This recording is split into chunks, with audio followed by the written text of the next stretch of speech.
لبيك اللهم لبيك لبيك لا شريك لك لبيك إن الحمد والنعمة لك والملك لا شريك لك.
Assalamualaikum warahmatullahi wabarakatuh. Selamat sore pemirsa TVRI dimanapun Anda berada.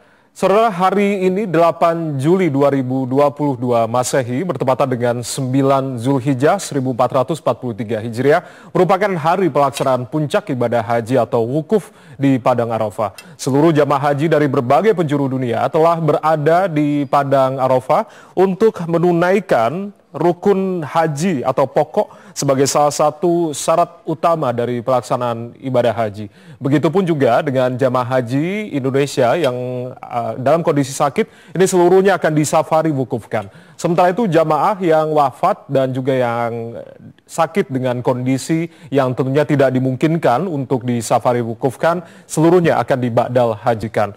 Kita akan menantikan tentunya waktu menjelang dari puncak ibadah haji dengan khotbah Arafah yang nanti akan disampaikan usai melaksanakan sholat zuhur berjamaah. Dan saudara, inilah live event Haji Akbar 1443 Hijriah. Kali ini bersama saya, Ardianto Wijaya.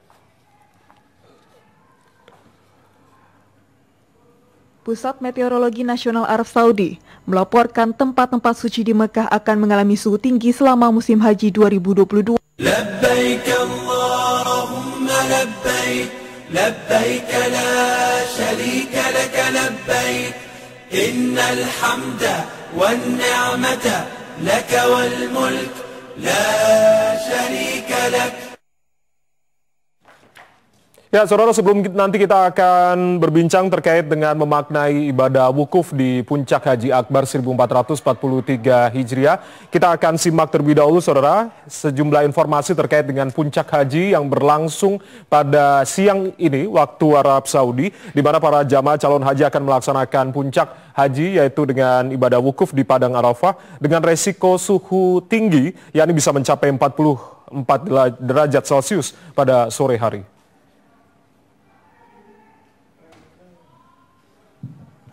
Pusat Meteorologi Nasional Arab Saudi melaporkan tempat-tempat suci di Mekah akan mengalami suhu tinggi selama musim haji 2022 dengan suhu sore tertinggi antara 42 derajat Celcius hingga 44 derajat Celcius.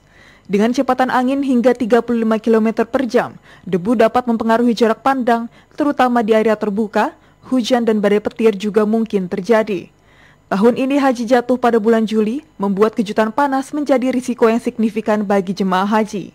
Pemerintah Arab Saudi pun telah mengeluarkan imbauan agar jemaah tetap terhidrasi dan menyarankan jemaah untuk tinggal di tenda atau di tempat teduh.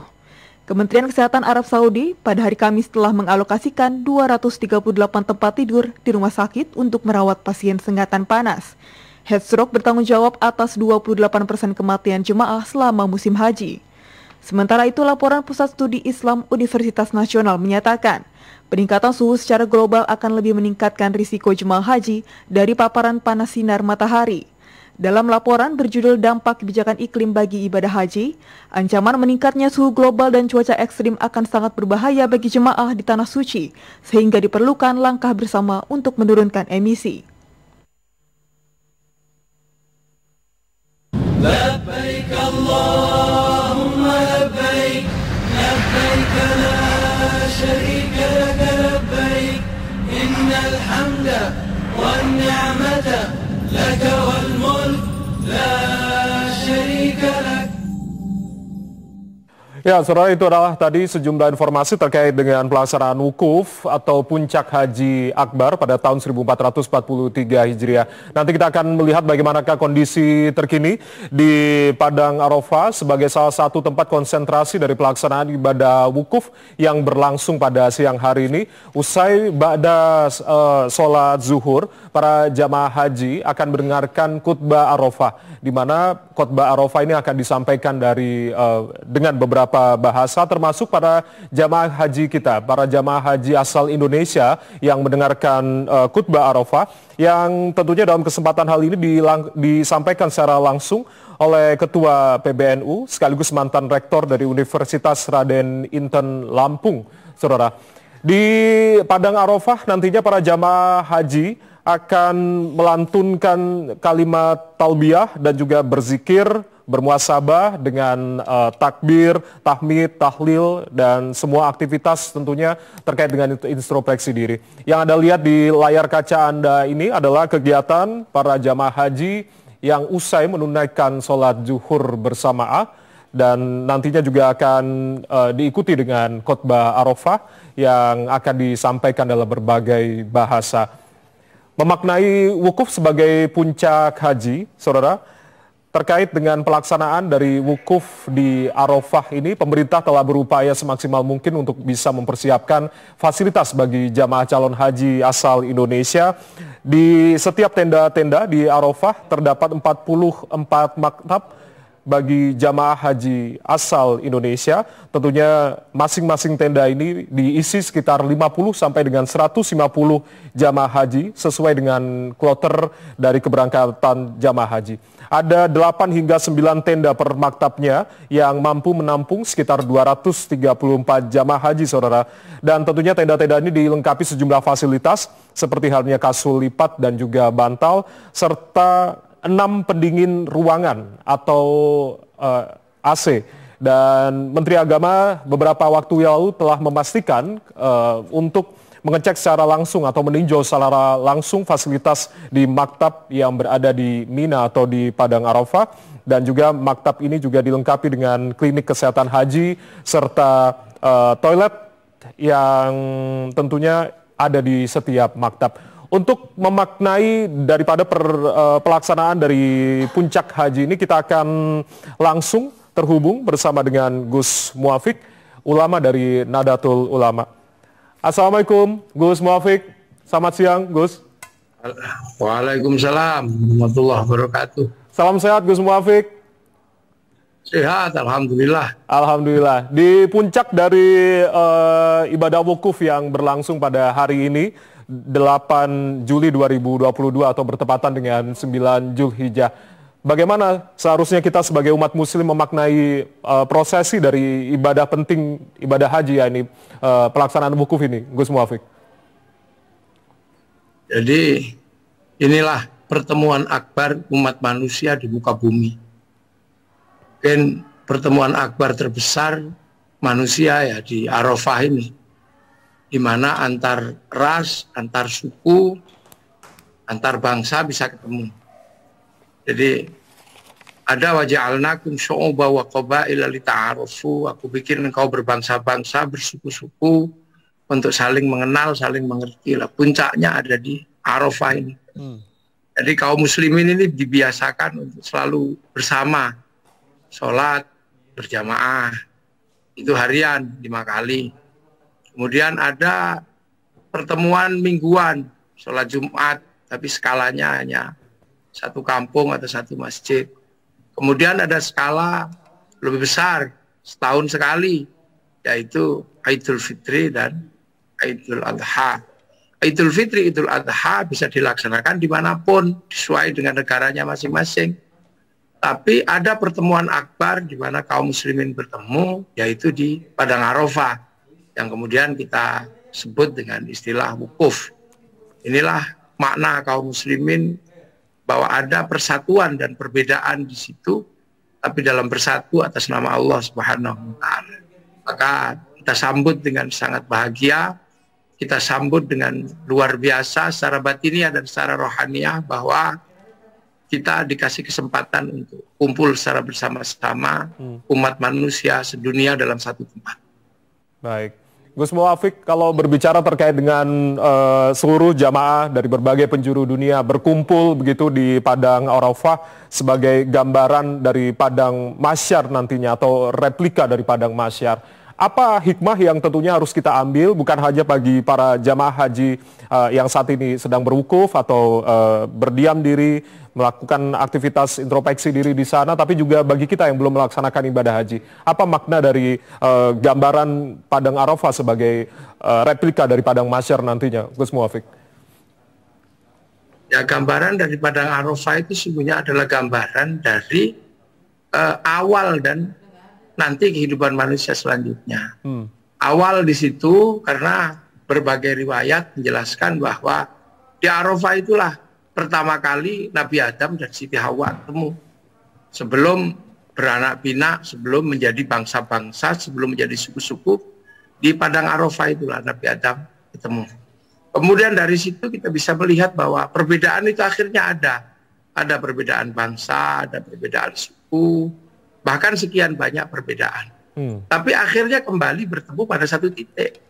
Nah, pada akhirnya manusia juga akan dikembalikan kepada Allah dengan cara berbondong-bondong seperti itu, secara bersama-sama, komplit, tidak mengenal suku, tidak mengenal apapun. Yang dikenal cuma satu, inna akramakum indallahi atqakum. Jadi di hadapan Allah hanyalah ketakwaannya. Maka bagi yang jauh tidak ada masalah, bagi yang belum menjalankan ibadah haji tidak masalah. Kayak Indonesia, karena sekarang ibadah haji itu ada urusan dengan teritori negara. Nah, sementara Haromen atau Makkah ini masuk wilayah teritorinya Saudi Arabia, sehingga kemudian Saudi Arabia berhak mengatur siapa yang berangkat. Makanya manis tato'a ilaihi sabila, orang yang punya kemampuan untuk berangkat, salah satunya adalah diizinkan oleh negara Indonesia dan diizinkan oleh negara Saudi. Bahwa orang-orang yang sudah mendaftar, yang sudah mendapatkan porsi tapi belum berangkat, sesungguhnya dia adalah sudah berangkat menuju Padang Arafah, menuju Makkah. Tapi karena teritori ya akhirnya harus patuh pada kebijakan negara. Baik. Gus Muwafiq, apa yang tadi Anda katakan ini juga memberikan semangat bagi para jamaah calon haji Indonesia yang gagal berangkat karena tertunda akibat pandemi COVID-19 ataupun juga tertunda akibat pembatasan kuota yang tadi Gus Muwafiq katakan. Artinya apa yang harus kita lakukan sebagai jamaah calon haji yang dalam kondisi ini dihadapkan dengan beberapa kondisi tadi, apa yang harus kita lakukan untuk bisa meneguhkan hati, untuk memantapkan hati agar tidak kecewa dengan pembatasan yang dilakukan ataupun juga tertunda akibat beberapa hal? Gus Muwafiq. Jadi haji ini kan tegas itu Allah menyatakan. Walillahi 'alan nasi hijjul bait man istata'a ilaihi sabila. Dan bagi Allah itu jadi hanya untuk Allah haji itu. Bagi siapa? Bagi yang mampu. Nah, yang mampu itu ya ada mampu secara finansial, ada yang mampu secara teritorial. Nah, dulu haji itu belum dibatasi oleh negara karena perintah haji itu diperintahkan semenjak sebelum adanya negara. Tapi ketika kemudian haji itu ada teritori, karena masuk ke dalam teritori negara Saudi, maka Indonesia mengatur untuk sampai di perjalanan menuju ke sana ada ONH, ada ongkos naik haji, ada pendaftaran, ada mendapatkan visa. Ya. Nah, selama belum mendapatkan visa, itu artinya semuanya sudah menjalankan ibadah haji. Tapi karena teritori negara itu adalah sesuatu yang bagian dari orang yang punya kemampuan, maka fase perjalanan seorang ketika sudah daftar, sudah ada ONH, itu semuanya sudah sedang perjalanan menuju ibadah haji.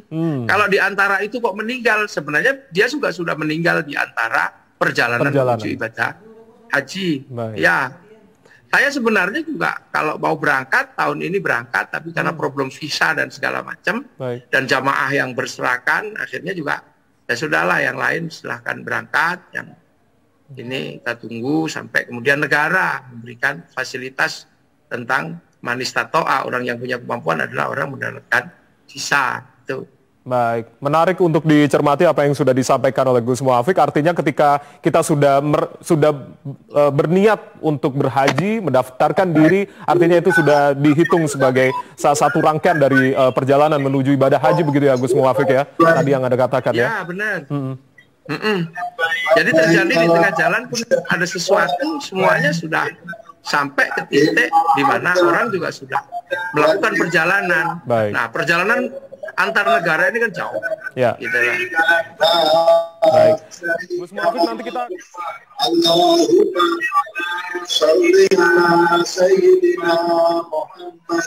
mengetahui bagaimanakah kondisi terkini persiapan dari sholat zuhur berjamaah yang nantinya juga akan dilanjutkan dengan khutbah Arafah. Nanti kita masih akan terhubung dengan Gus Muafiq terkait dengan memaknai ibadah wukuf sebagai puncak dari ibadah haji tahun 1443 Hijriah. Kita akan langsung menunjukkan kami Indra Alfian yang saat ini berada di salah satu pemondokan atau tenda jamaah haji Indonesia untuk melihat kondisi terkini menjelang ibadah sholat zuhur yang nanti akan dilanjutkan dengan prosesi dari khutbah Arafah. Indra.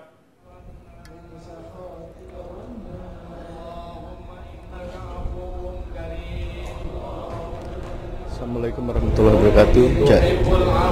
Assalamualaikum warahmatullahi wabarakatuh. Jaya dan pemirsa, saat ini kami sedang berada di Kemah Misi Haji Indonesia dan sejak pukul 11 waktu Arab Saudi, Kemah Tenda Misi Haji Indonesia telah melakukan rangkaian pelaksanaan menjelang wukuf di Arafah, dan tadi diawali dengan kalimat talbiyah, pengajian ayat suci Al-Quran, dan Duta Besar Arab Indonesia untuk Arab Saudi telah menyampaikan sambutan bersama selanjutnya Naib Amirul Hajj juga menyampaikan sambutannya tentang haji yang sekarang ini sedang berlangsung di Arafah. Dan saat ini kami di Kemah Tenda Haji sedang menanti saatnya azan zuhur untuk kemudian memasuki khutbah Jumat yang akan disampaikan oleh Muhammad Mukri, salah satu ketua PBNU. Selanjutnya akan dilanjutkan dengan sholat zuhur jamak takdim dengan asar, kemudian akan diakhiri dengan doa wukuf. Selanjutnya jamaah haji Indonesia di Arafah akan melaksanakan wukuf sampai setelah selesai maghrib. Kemudian pada pertengahan malam sekitar pukul 23.30 waktu Arab Saudi, jamaah akan bergerak ke Musdalifah untuk mengambil kerikil persiapan lempar jumroh di Mina dan kembali ke studio TVRI Senayan, Jakarta. Ya, baik. Terima kasih Indra Alfian melaporkan terkait dengan kondisi terkini dari persiapan ibadah wukuf atau puncak haji wukuf yang akan berlangsung usai sholat zuhur berjamaah, lalu dilanjutkan nantinya ada khutbah Arafah yang nanti akan disampaikan oleh Ketua PBNU sekaligus mantan Rektor Universitas Raden Inten Lampung. Kita masih bersama dengan Gus Muafiq memaknai terkait dengan pelaksanaan ibadah wukuf yang menjadi puncak dari Haji Akbar 1443 Hijriah. Gus Muafiq, tentunya para jamaah haji Indonesia dan juga seluruh dunia dalam hal ini beruntung begitu. Puncak wukufnya dilangsungkan di hari Jumat karena menjadi sebuah keistimewaan Haji Akbar yang tidak setiap tahunnya digelar begitu. Artinya apa makna dari Haji Akbar 1443 Hijriah ini, Gus Muafiq? Sudah ada penjelasan bahwa wukuf itu kalau hari Jumat itu disebut hari Haji Akbar karena Sayyidul Ayyam atau memang rajanya hari itu adalah hari Jumat, dan itu akhirnya kemudian ada beberapa keistimewaan yang ada di dalam Haji Akbar. Makanya semua orang juga ingin mendapatkan wukuf pas hari Jumat. Itulah. Jadi ini adalah, akan tetapi tidak kemudian mengecilkan bagi yang kebetulan tidak wukuf pas di hari Jumat. Karena sebenarnya konteks wukuf sebagai sebuah puncak dari ibadah haji itu adalah ditentukan di awal jatuhnya bulan Dzulhijjah. Yeah. Nah, jatuhnya bulan Dzulhijjah dan pelaksanaan wukuf itu bisa berbeda-beda karena perputaran bulan. Makanya seperti di Indonesia hari ini masih puasa tarwiyah. Itu tidak menjadi masalah dari dulu begitu. Makanya kadang ada orang kemudian menganggap bahwa ini harus ikut di Mekah karena Mekah sudah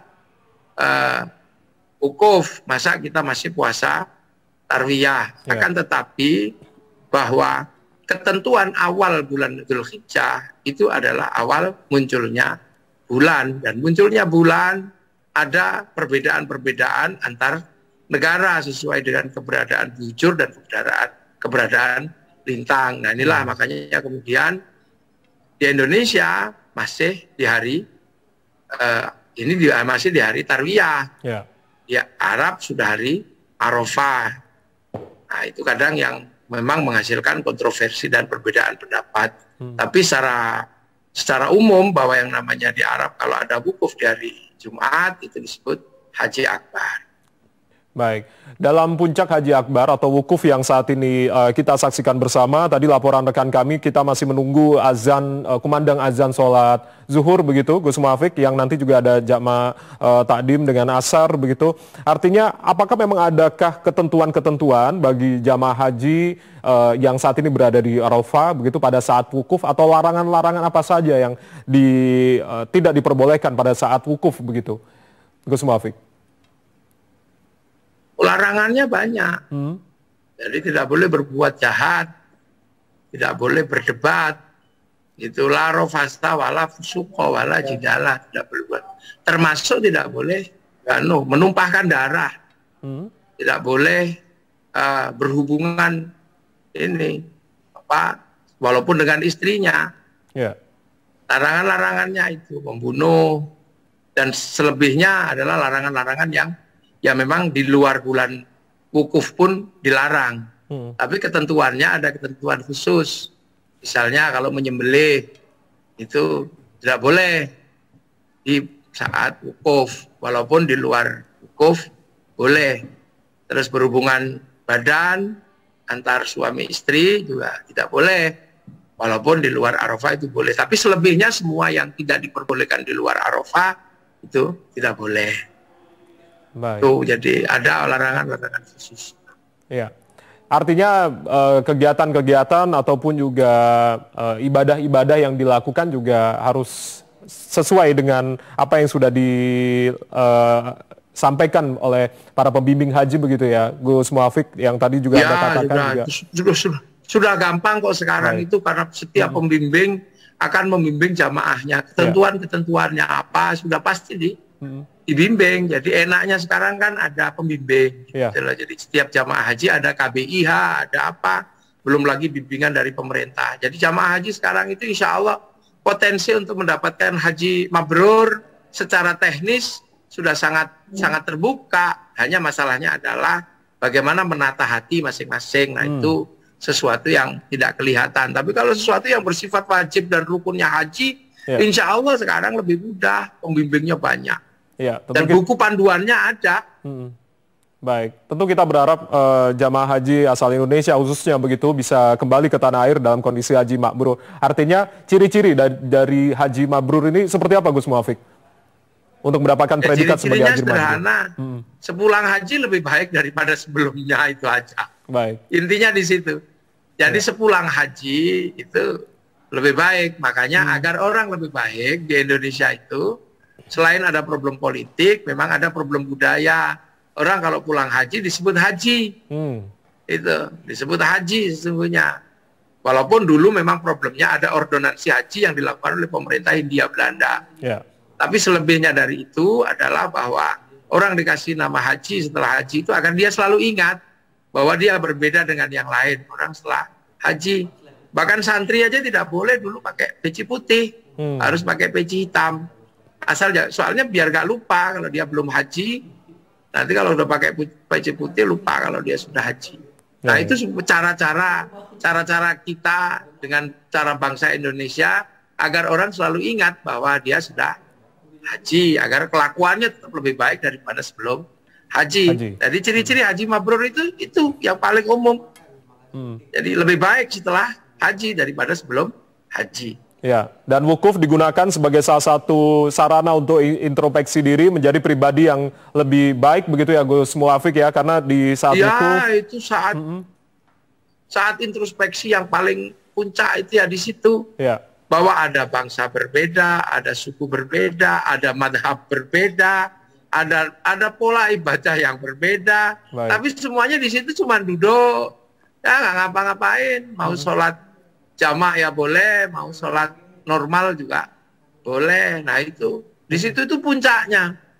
Makanya orang kalau setelah wukuf itu sesungguhnya adalah seorang setelah melakukan introspeksi dohiron wa batinan. Maka besoknya adalah kemudian tidak ada lagi berhala di dalam dirinya. Tidak ada lagi berhala. Nabi Ibrahim disuruh memotong Nabi Yusuf. Disuruh Nabi Ismail. Karena apa? Karena masih ada anak selain Allah di dalam hatinya. Maka berhala-berhala lain selain setelah dihancurkan gak ada masalah.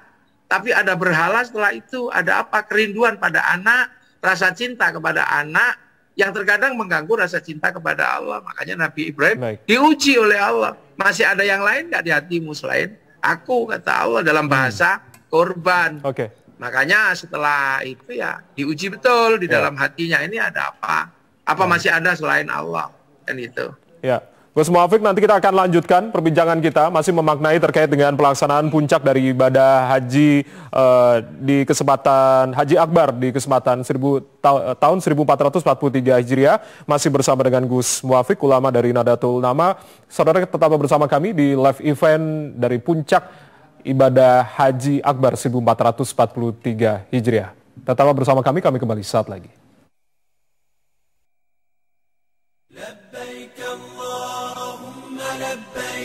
لبيك لا شريك لك لبيك إن الحمد والنعمة لك والملك لا شريك لك. Ya, kami ucapkan selamat siang bagi Anda yang baru saja bergabung bersama kami di live event Haji Akbar 1443 Hijriah. Kita akan melihat bagaimana prosesi wukuf di Padang Arafah yang berlangsung pada 8 Juli 2022 Masehi atau 9 Juli 1443 Hijriah. Kita masih berbincang bersama dengan Gus Muafiq terkait dengan memaknai pelaksanaan ibadah wukuf pada siang hari ini. Sebelum kita akan kembali berbincang bersama dengan Gus Muafiq, saudara, kita akan simak terlebih dahulu. Ini salah satu laporan dari tim Haji TVRI terkait dengan jamaah haji Indonesia yang mulai kemarin ini sudah bergerak menuju ke Arafah untuk mengikuti puncak haji, yakni wukuf di Padang Arafah. Tentunya di Arafah ini para jamaah haji disarankan untuk memperbanyak zikir dan juga ibadah sunnah lainnya. Kita simak liputannya berikut ini. Sejumlah jamaah haji mengaku siap dan gembira untuk melaksanakan puncak ibadah haji di Arafah, Muzdalifah, dan Mina atau Ar-Muzna. Para jamaah mengalunkan talbiyah ketika jamaah berangkat dari hotel menuju ke Padang Arafah. Kementerian Agama mengatakan, Jamaah mulai diberangkatkan ke Arafah pada 8 Zulhijjah atau 7 Juli 2022 sekitar pukul 7 hingga pukul 17 waktu Arab Saudi. Di Arafah jamaah akan menempati tenda masing-masing dan bermalam di Arafah. Wukuf dimulai pada tanggal 9 Zulhijjah atau 8 Juli yang dimulai dengan khutbah wukuf, dilanjutkan dengan sholat zuhur dan asar dengan dijamak dan dikosor. Jamaah kemudian berangkat ke Musdalifah untuk bermalam untuk mengambil batu minimal 49 untuk nafar dan 70 untuk nafar sani. Secara bertahap jemaah akan berangkat ke Mina untuk bermalam sesuai dengan jadwal yang diberikan oleh panitia penyelenggara ibadah haji. Kemudian pada 10 Zulhijjah, jamaah beristirahat di Mina dan berangkat ke Jamarat untuk lempar jumroh Aqobah. Kemudian melakukan tahallul dan kembali ke tenda. Pada 11 dan 12 Zulhijjah, jamaah akan berangkat ke Jamarat untuk lempar jumroh Ula, Wusta, dan Aqobah dengan masing-masing 7 kerikil. Para jamaah disarankan untuk memperbanyak zikir, membaca Al-Quran, istighosah, dan manakiban. Ya, saudara, kita ajak Anda dan juga Gus Muwafiq untuk sama-sama melihat ataupun juga menyimak khotbah Arafah yang akan disampaikan oleh Muhammad Mukhri selaku Ketua PBNU sekaligus mantan Rektor Universitas Raden Inten Lampung. Tentunya kami siarkan langsung dari Padang Arafah berikut ini. Bagian dari sejarah yang jarang terjadi, yakni Haji Akbar, di mana ibadah wukuf kita laksanakan di hari mulia, yaitu hari Jumat. Sungguh ini merupakan bagian nikmat dari nikmat-nikmat Allah lainnya yang tidak bisa kita hitung satu persatu. Allah Subhanahu wa taala berfirman, "Wa in ta'uddu nikmatallah la tuhsuha innallaha laghafurur rahim." Jika kamu menghitung nikmat Allah, niscaya kamu tidak akan mampu menghitungnya. Sesungguhnya Allah benar-benar Maha Pengampun lagi Maha Penyayang. Oleh karenanya, tiada ungkapan yang pantas kita ucapkan pada kesempatan yang mulia ini selain kalimat Alhamdulillahirabbil alamin. Mudah-mudahan wukuf dan ibadah kita lainnya di tanah suci ini diterima oleh Allah Subhanahu wa taala. Kemudian untuk menyempurnakan momentum mulia ini, mari kita juga menyampaikan salawat dan salam kepada Nabi Muhammad SAW. Sosok manusia paling sempurna yang jangankan kita manusia biasa, Allah dan para malaikatnya pun bersalawat pada beliau. Innallaha wa malaikatahu yusholluna 'alan nabi ya ayyuhalladzina amanu shollu 'alaihi wa sallimu taslima. Allah dan para malaikatnya, sebagaimana tadi disebutkan dalam ayat, memanjatkan sholawat kepada Nabi Muhammad SAW. Beliau adalah sosok penyantun, sosok penyayang yang membawa risalah Allah dan menuntun manusia kepada jalan kebenaran yang hakiki. Ini sesuai dengan firman Allah, laqad ja'akum rasulun min anfusikum azizun 'alaihi ma anittum harisun 'alaikum bil mu'minina raufur rahim. Fa in tawallaw faqul hasbiyallah la ilaha illa huwa alaihi tawakkaltu wa huwa rabbul 'arsyil 'azim. Sungguh telah datang kepadamu seorang rasul dari kaummu sendiri. Berasa olehnya penderitaan yang kamu alami, dia sangat menginginkan keimanan dan keselamatan bagimu.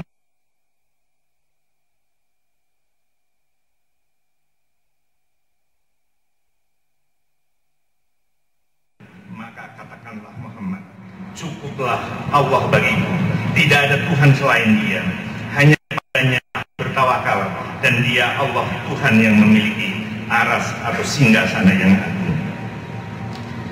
Hadirin duyuf Rahman yang dimuliakan Allah, Allah pun berfirman dalam Al-Quran, wa adanu minallahi wa rasulihi ilan nasi yaumal hajjil akbar annallaha bari'um minal musyrikin wa rasul. Fa in tubtum fa huwa khairul lakum wa in tawallaitum fa'lamu annakum ghairu mu'jizillah wa basyiril ladzina kafaru bi'adzabin alim. dan satu maklumat dari Allah dan Rasul-Nya kepada umat manusia bahwa pada hari Haji Akbar sesungguhnya Allah dan Rasul-Nya berlepas diri dari orang-orang yang musyrik. Jika kamu kaum musyrik bertobat, itu lebih baik bagimu. Dan jika kamu berpaling, ketahuilah bahwa kamu tidak dapat melemahkan Allah. Berilah kabar gembira kepada orang-orang kufur bahwa mereka akan mendapatkan azab yang pedih. Inilah ayat dalam Al-Quran yang menyebutkan secara langsung istilah Haji Akbar yang juga pernah dialami oleh Rasulullah SAW. Ayat ini juga merupakan maklumat atau pemberitahuan dari Allah dan Rasul-Nya kepada umat manusia bahwa pada hari Haji Akbar yang terjadi pada tahun 9 Hijriah. Haji Akbar ini memang spesial dan spesifik, memiliki kelebihan serta keistimewaan dibanding dengan musim-musim haji lainnya.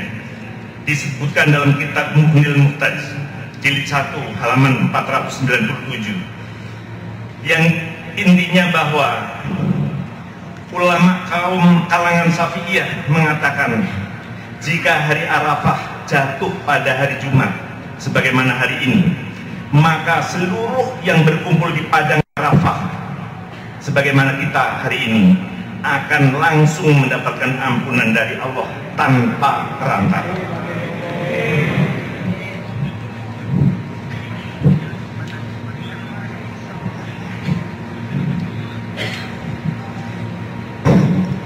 Dan bila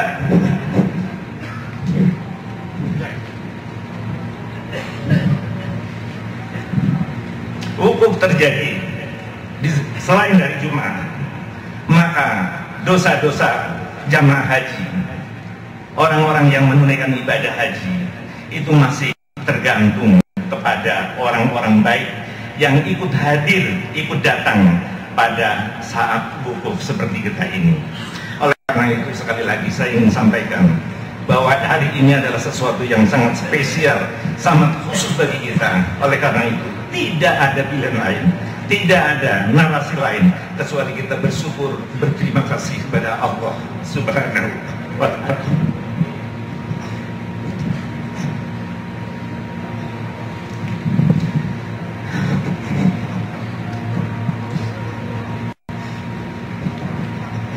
Foto. Hadirin Yufur Rahman yang dimuliakan Allah, pada momentum Haji Akbar ini mari kita merenungkan perjalanan kehidupan kita sekaligus mengambil ibrah sebagai modal menghadapi masa depan. Mari kita bermuhasabah, melakukan perhitungan, menghitung-hitung apa yang sudah kita lakukan dan apa yang belum kita lakukan, bahwa kehadiran kita ke tanah suci ini berasal dari arah yang berbeda-beda. Kita disatukan oleh Allah dalam keragaman bangsa, suku, budaya, bahasa, dan banyak perbedaan lainnya. Mungkin usia, mungkin karakter kita masing-masing satu dengan yang lain berbeda, yang merupakan sunatullah. Kita disatukan dalam Islam yang rahmatan lil alamin, melalui tuntunan syariat menjalankan kewajiban haji di tanah suci. Dengan hal ini kita diingatkan betapa pentingnya menjaga persatuan dan kesatuan dalam bingkai ukhuwah Islamiyah, ukhuwah basariyah dan ukhuwah watoniyah. Kita bersaudara sesama manusia, boleh jadi karena memang kita sama-sama Islam, tapi boleh jadi kita karena satu bangsa, satu negara meskipun berbeda. Boleh jadi kita juga karena bukan Islam, karena bukan satu bangsa, tapi kita adalah anak manusia. Siapapun anak manusia, sejahat apapun, sedolim apapun, sehebat apapun manusia, adalah ciptaan Allah Subhanahu wa Ta'ala. Allah berfirman, fa'tasimu bihablillahi jami'an wa la tafarraqu. Fadhkuru ni'matallahi 'alaikum id kuntum a'da'an fa'alafa baina qulubikum fa asbahtum bi ni'matihi ikhwana. wa kuntum ala syafa hufratin minan nari fa'anqadhakum minha kadzalika yubayyinullahu lakum ayatihi la'allakum tahtadun. Berpegang teguhlah kamu semuanya pada tali Allah atau agama Allah. Janganlah bercerai-berai, dan ingatlah nikmat Allah kepadamu ketika kamu dahulu bermusuhan, lalu Allah mempersatukan hatimu sehingga dengan karunia-Nya kamu menjadi bersaudara. Ingatlah pula ketika itu kamu berada di tepi jurang neraka, lalu Allah menyelamatkan kamu dari sana. Demikianlah Allah menerangkan ayat-ayatnya kepadamu agar kamu mendapat petunjuk. Ahli tafsir menjelaskan bahwa ayat ini turun untuk mengingatkan umat Nabi Muhammad, termasuk kita di sini, bahwa dahulu pada masa jahiliyah masyarakat saling bermusuhan sehingga timbullah perang saudara beratus-ratus tahun lamanya, seperti perang antara kaum Aus dan Khazraj. Allah kemudian mempersatukan hati mereka dengan datangnya Nabi Muhammad, dan mereka masuk ke dalam agama Islam dan berpondong-pondong. Allah telah menghapus dari hati mereka sifat dengki dan memadamkan dari mereka api permusuhan, sehingga jadilah mereka orang-orang yang bersaudara dan saling mencintai menuju kebahagiaan bersama. Suasana hati yang lembut dan saling mengedepankan persatuan serta persaudaraan menjadi sebuah kenikmatan yang harus dipertahankan dan disyukuri. Dalam ayat Al-Quran yang lainnya katakan bima rahmatin minallah lintalahum walau kunta faddun ghalidul qalbi lang faddu min hawli fa'fu anhum wastaghfir lahum wa syawirhum fil amri fa idza azamta fatawakkal 'ala Allah innallaha yuhibbul mutawakkilin. Maka berkat rahmat Allah engkau Nabi Muhammad berlaku lemah lembut terhadap mereka.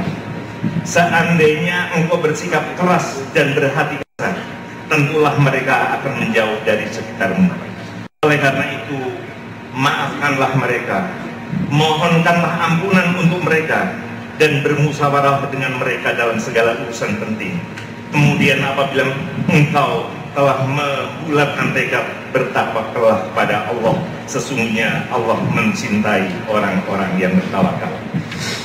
Ayat ini juga menjadi pengingat akan pentingnya perilaku lemah lembut kepada sesama, serta membuang jauh-jauh perilaku yang tidak mengedepankan tata krama, termasuk juga hati yang keras dalam mengajak kepada kebaikan, alih-alih akan mendatangkan sesuatu yang diharapkan. Sikap negatif ini justru akan semakin menjauhkan orang-orang baik di sekitar kita. Mari tebarkanlah aura yang menyejukkan dan mengedepankan musyawarah atau diskusi dengan kepala dingin untuk menyelesaikan berbagai hal dalam mewujudkan kemaslahan bersama. Bersikap baik dan berperilaku positif sudah menjadi setengah dari kesuksesan yang akan kita raih. Hadirin diyufur rahman yang dimuliakan oleh Allah, dalam momentum haji ini kita juga diingatkan untuk menanggalkan keakuan, ego kita dengan mengagungkan Allah yang merupakan zat paling mengatur, zat pengatur, dan zat yang paling menentukan kehidupan kita. Kita hadir pada kesempatan ini hanya mengenakan dua helai kain putih yang menjadi simbol ketidakmampuan dan kepasrahan kepada Allah. Dan pada kesempatan ini kita semua, badan kita wukuf di sini, diam di sini, tapi hati kita diminta untuk melakukan muhasabah, untuk sambung kepada Allah Subhanahu wa Ta'ala. Badan kita boleh diam wukuf di sini, dan pakaian kita juga hanya dua helai. Kita bukan siapa-siapa. Tanpa pertolongan Allah, tanpa anugerah Allah, kita kecil adanya. Oleh karena itu pada kesempatan ini kita mari bersama-sama kita wukufkan badan kita, diamkan badan kita, tapi hati kita sambungkan kepada Allah Subhanahu wa Ta'ala dengan zikir dan zikir. Oleh karena itu kita sesungguhnya jadi manusia ini juga tidak berbeda satu yang lain. Kita berbeda satu dengan yang lain. Sebagaimana difirmankan oleh Allah, ya ayyuhan nas inna khalaqnakum min dzakari wa unsa wa ja'alnakum syu'uban wa qabaila lita'arafu. Inna akramakum indallahi atqakum innallaha alimun khabir. Hai manusia, sesungguhnya kami telah menciptakan kamu dari seorang laki-laki dan perempuan. Kemudian kami menjadikan kamu berbangsa-bangsa dan bersuku-suku agar kamu saling mengenal. Sesungguhnya yang paling mulia di antara kamu di sisi Allah adalah orang-orang yang paling bertakwa. Sesungguhnya Allah Maha mengetahui, lagi Maha teliti. Dalam ayat ini pula kita diingatkan oleh Allah untuk senantiasa menyadari adanya perbedaan penciptaan manusia. Ada pria, ada wanita dengan berbagai suku bangsa. Ini bukan untuk dipertentangkan dan saling bercerai-berai. Semua itu adalah untuk saling mengenal, menjalin komunikasi sehingga terbangun harmoni di tengah kehidupan. Terlebih di negara kita Indonesia yang sangat bineka, sangat beragam kebudayaan dan juga agamanya. Perlu untuk dirawat, untuk dijaga sehingga senantiasa damai dan rukun dalam kehidupan beragama, berbangsa dan bernegara. Hadirin duyuf Rahman, dalam rangka mewujudkan kehidupan yang harmoni antar sesama, sudah semestinya kita mengedepankan sikap moderat dalam segala hal, wabil khusus moderat dalam beragama. Moderasi beragama adalah cara pandang, sikap dan praktik beragama dalam kehidupan bersama dengan cara mengejawantahkan esensi ajaran agama, yaitu melindungi martabat kemanusiaan dan membangun kemaslahatan umum berlandaskan prinsip adil, berimbang, dan mentaati konstitusi sebagai kesepakatan berbangsa. Allah berfirman, wa hadzalika ja'alnakum ummatan wasata litakunu syuhada'a 'alan nasi wa yakuna ar-rasulu 'alaikum syahida. Dan demikianlah pula kami telah menjadikan kamu umat Islam, umat pertengahan, agar kamu menjadi saksi atas perbuatan manusia dan agar Rasul Muhammad menjadi saksi atas perbuatan kamu. Moderasi beragama harus terus kita syiarkan ke seluruh penjuru dunia agar peradaban dan perdamaian dunia bisa terwujud. Dari padang Arafah ini mari kita ketuk pintu langit, memohon semoga senantiasa doa-doa kita dikabulkan oleh Allah, didengarkan oleh Allah, agar perdamaian di dunia, khususnya bangsa Indonesia, bukan hanya mimpi, bukan angan-angan, tapi menjadi nyata hadir di tengah-tengah kita bersama. Ya Allah, ya Rabbi, Zat yang suci, dari tanah dan momentum suci ini kami berharap senantiasa diberkahi. Dari padang Arafah yang penuh berkah, kami bersungguh memohon ridho yang melimpah. Dari momentum Haji Akbar, kami meminta anugerah-Mu yang agung dan besar. Dari kami yang lemah tanpa daya di hadapan-Mu, untuk dunia yang damai dalam naungan-Mu. Ya Allah, ya Aziz, anugerahkanlah kasih sayang-Mu pada kami yang terus berharap cinta-Mu. Peliharalah kami dan bumi ini dalam genggaman-Mu yang abadi. Sempurnakanlah keimanan dan ketakwaan kami untuk tetap beribadah kepada-Mu yang suci. Ampunilah dosa-dosa kami, orang tua kami, seraya terimalah amal ibadah kami. Barakallahu li wa lakum fil Qur'anil azim wa nafa'ani wa iyyakum bima fihi minal ayati wa dzikril hakim. Wa taqabbalallahu minni wa minkum tilawatahu innahu was-sami'ul alim. Wastaghfiruhu innahu huwal ghafurur rahim.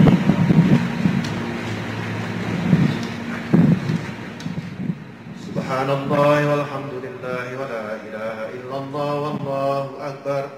La haula wa la quwwata illa billahil aliyyil azim. Ya, saudara, kita simak bersama baru saja khotbah Arafah yang disampaikan oleh Ketua PBNU sekaligus mantan Rektor Universitas Islam Negeri Raden Inten Lampung dan juga sekaligus anggota Amirul Hajj, yakni Profesor Muhammad Mukri Wiryo Sumarto. Dan tentunya sore hari ini kita masih memaknai terkait dengan pelaksanaan dari ibadah wukuf Haji Akbar 1443 Hijriah, masih bersama dengan Gus Muafiq pada sore hari ini. Kita akan sapa lagi Gus Muafiq. Gus Muafiq, kalau tadi kita sudah simak bersama khutbah Arafah yang disampaikan dari berbagai bahasa, termasuk untuk bahasa Indonesia disampaikan oleh Profesor Muhammad Mukri Wiryo Sumarto. Apa yang tentunya Anda cermati dari khotbah Arafah sebagai salah satu rangkaian dari puncak wukuf setelah sholat zuhur berjamaah tentunya? Gus Muafiq. Jadi memang Rasulullah selalu melakukan itu. Di Arafah ada khutbah, kemudian khutbah terakhir dikenal dengan khutbah wada, khutbah perpisahan. Isinya ya tawasau bil haq wa tawasau bis sabr, dan mengingatkan bahwa manusia pada titik tertentu dia akan kembali kepada Allah. Itu wasiat yang memang harus selalu ditekankan. Dan tadi sempat disinggung tentang sesuatu yang memang apa yang bisa diambil hikmah dari Arafah, yaitu tentang persaudaraan, tentang memaknai perbedaan, tentang memaknai perbedaan bangsa, perbedaan suku, dan perbedaan antara anak manusia. Sesuatu yang luar biasa. Jadi setelah wukuf diharapkan manusia itu tidak kemudian rasialis.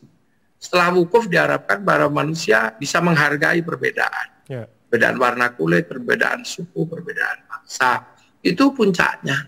Maka orang kalau pulang dari wukuf kok tiba-tiba masih rasialis, itu terlihat bahwa wukufnya tidak memaknai makna wukuf. Nah, itu lah wukuf. Jadi kita di Indonesia sebenarnya orang kalau setelah wukuf pulang ke Indonesia adalah pulang ke tempat di mana pusat perbedaan itu ada. Pusat di mana segalanya berbeda-beda tapi menjadi satu. Memahami makna Bhinneka Tunggal Ika juga bisa kalau sudah pulang, memaknai masyarakat-masyarakat yang berbeda. Nah itulah sebenarnya makanya wukuf ini satu landasan dasar bagi umat manusia ketika hidup, mencerna perbedaan, mencerna kehidupan yang multi ras, multi etnis, dan multi bangsa.